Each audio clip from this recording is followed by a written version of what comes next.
morning. Thank you, Mr. Toastmaster, fellow Toastmasters. I practiced this speech so many times without getting emotional. Now I find I'm getting emotional. So I'll get through this okay. So who am I? It's a very broad question, and one I find a lot of people have a very difficult time answering. Thank you. You're welcome. And I think because it's so broad, that's what makes it so difficult to answer. Of course, how you answer, how you respond, says a lot about you. I find it really interesting what people say and don't say about themselves. Sometimes omissions are as telling as inclusions. I found my own answer flowed easily and quickly. I was able to have all my notes in a matter of minutes as I became really excited about being able to talk this morning. And I think maybe that means I have self-awareness, or maybe it means I'm always on the journey to discover. I'm not sure which, but I found that interesting. Something I learned myself. I thought I'd have a lot harder time preparing this.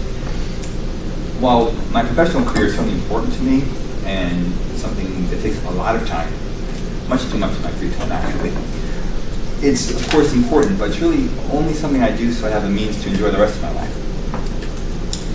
Okay, so who am I? I take my greatest sense of identity, my greatest pride in being a father. I'm so proud of my sons, and even though they're grown and they live really far away, one son lives in Los Angeles, the other son lives in Japan, and yes, he speaks Japanese and a few other languages. The sun rises and sets with them. Always has, always will. My son Jake, he's a graduate student at UCLA, getting a master's degree in public health. And in a very serendipitous turn of events, he recently entered and won a speech contest in UCLA. He has cash prize too, and he sent me the video. So I was really excited when I could now send him mine back. He actually wants to come to a meeting when he's back on the East Coast. I said, oh yeah, that'd be awesome. And so I'm looking forward to that. And I watched the speech, and I tell you, I would have been wise to have had his help. He did pretty well. He actually got a professional coach to give him, so it's pretty neat. My son Gabe works for the Japanese government. His title is Coordinator of International Relations, and his job is to promote tourism to the Toyama region of Japan, which is one of the 10 snowiest places in the world. Who knew? He's also been to Kyoto and seen the TED Talks. And I'm so proud of the men they've grown to be. I know when they were small and babies, I used to look at them and think, gee, what are they going to be like when they're older? What would the interests be? What things will they want to do? And they have the means to pursue their goals and their passions, and that's of course what makes life so rewarding. And anyone who's a parent knows, along with good health, that's all you ever wish for your kids. They have that direction, and thanks to technology, I'm able to share in their achievements, and I can still talk to both of them every week, which is amazing to me. That little box, and I can hear their voice. It's pretty cool. And the next part of who I am is as a husband. I met my wife when we were both in college, more years ago than I think either of us want to admit at this point, a long time ago, and we lost touch for a long time. And at the time we had a great platonic friendship, mostly because I was so shy and thought she was too good for me, so I never asked her out. And now I still look at her and I'm amazed that she's not amazed. Oh my gosh. We share so many interests together. Our love for travel. We have a goal to every state, all 50 states and 50 countries. So far we've gotten 22 states, 10 countries, and we've only been married 4.5 years. So we're doing well. And we're also halfway to our goal of seeing 50 Broadway shows. I'm also so amazed at a lot of the interesting people I've gotten to know, and I can now call my own friends that I've met through Harvard, people I never would have met obviously otherwise.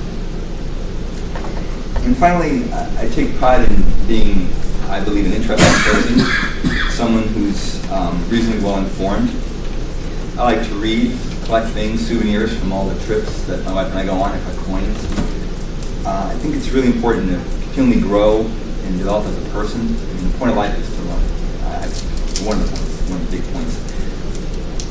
So one obvious example is having just joined Toastmasters. I also have this long-standing goal to meditate, learn to meditate, which is much more of a work in progress, and much more of a work in progress at this point. So it's something I'm still trying to achieve.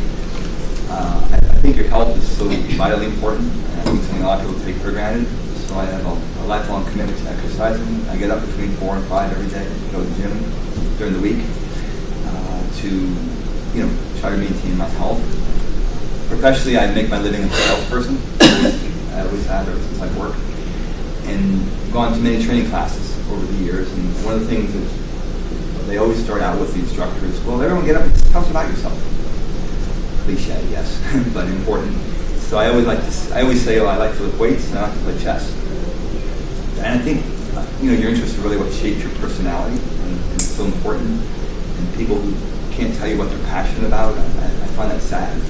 So I'm always interested to hear people's stories. I find that's the best part of meeting people all the time is, I know what you do for a living, but what do you really do? What do you like to do? Understand what's important to people in that way, and understand